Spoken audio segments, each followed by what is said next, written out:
All right, let's be real for a second. The old way of selling in B2B, it's pretty much broken.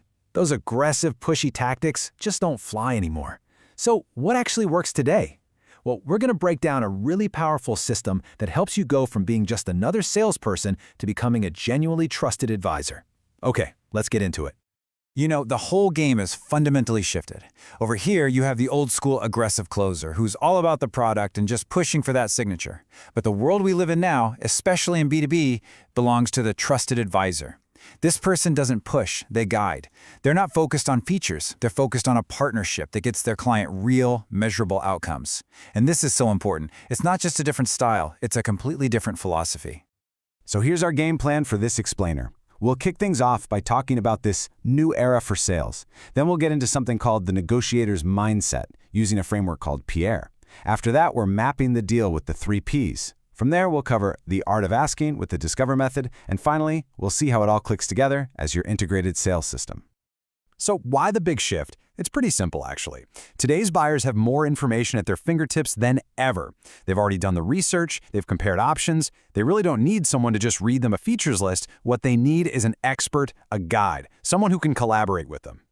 And this quote, man, it just hits the nail on the head. You don't build trust by turning up the pressure. You build it with real, thoughtful conversations. It's not about pretending you have all the answers, it's about providing guidance that's so insightful you help the client find the right answers for themselves. This is basically the bedrock of everything else we're going to cover.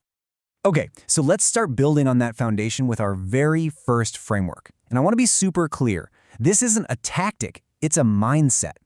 It's called the PIER Framework, and it's all about how you need to think long before you ever start talking. Think of it as the internal operating system for a trusted advisor. So PIER, it stands for preparation, intent, engagement, and relationship building.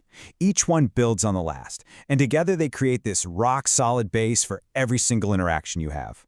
Let's break them down. First up, preparation. And I'm not talking about a quick glance at their website 5 minutes before a call. I mean real, deep dive preparation. You're researching their specific pains, you're figuring out who all the key players are, you even know what their competitors are doing. And just as important, you're preparing yourself, practicing how you'll handle objections so you can respond with thoughtful stories, not just some canned answer. And this isn't just some nice theory. This stuff really works. There's a great example of a health tech company that did this. They mapped out a hospital's entire decision-making chain and practiced for pricing objections before they even walked in the door. The result, get this, a 27% faster closing cycle. That's not busy work. That is a massive strategic advantage. Okay, next is intent. And this is a huge mental shift. Your goal is not to close a deal. Your goal is to coach your client. You're there to help them get crystal clear on what their goals are. The second you reframe the conversation as a collaborative consultation instead of a pitch, believe me, everything changes.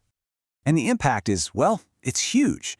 A B2B logistics client made this one simple change. They started conversations by asking about revenue goals instead of jumping into a product demo. And the result? A 40% higher follow-up rate. Just like that. Why? Because right from the get-go, they showed they cared about the client's success first, and that builds trust instantly.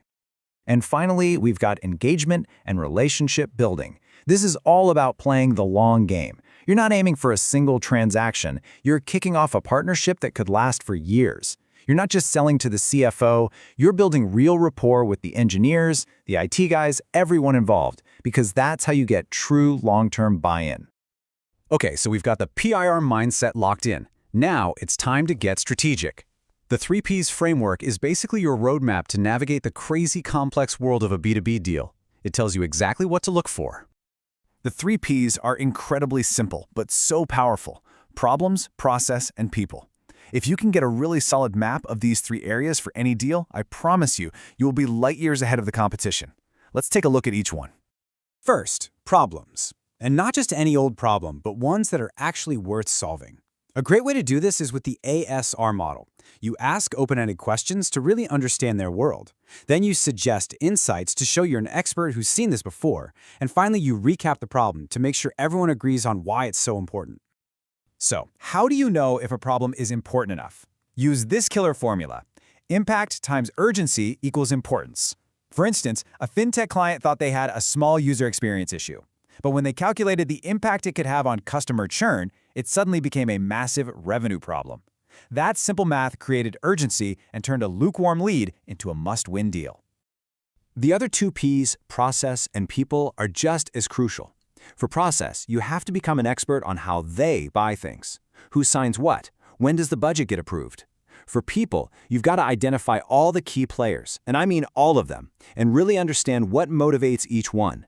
The CTO might be worried about risk, while an HR director just wants something that's easy to use. You need to know all of it.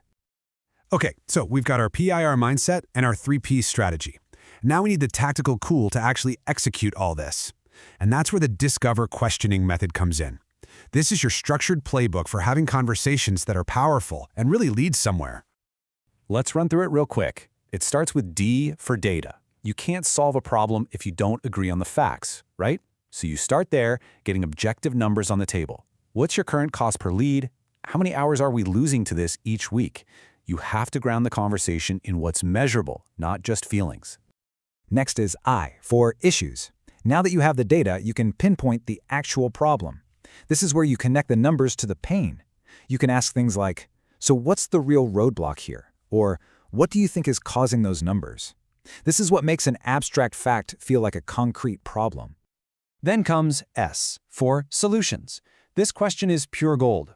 So what have you already tried to fix this? Their answer tells you so much. You find out what's worked, what hasn't, and you get a peek into how they approach problems. Plus, it keeps you from suggesting something they've already tried and hated.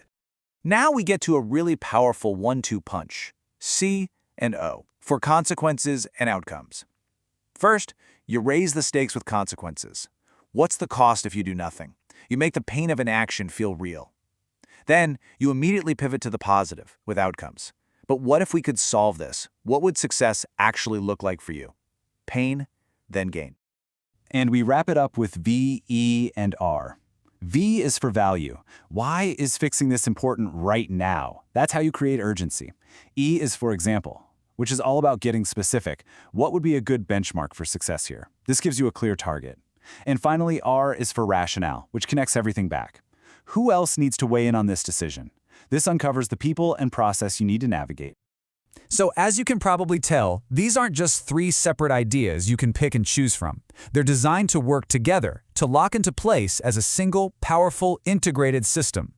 Let's take a look at what that looks like.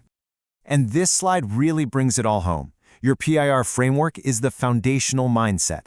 The 3 Ps give you the high-level strategy, and the discover questions are the tactical tool you use in your day-to-day conversations. When you combine all 3 of these, you stop being just another vendor, and you become what's right there in the center, a true, trusted advisor. By integrating this system, you're not just selling a product anymore. You're building trust, you're guiding your clients to real outcomes, and you're creating business relationships that actually last. So the only real question left is, when you look at the mindset, the strategy, and the tools we just covered, which part of this system are you going to implement first?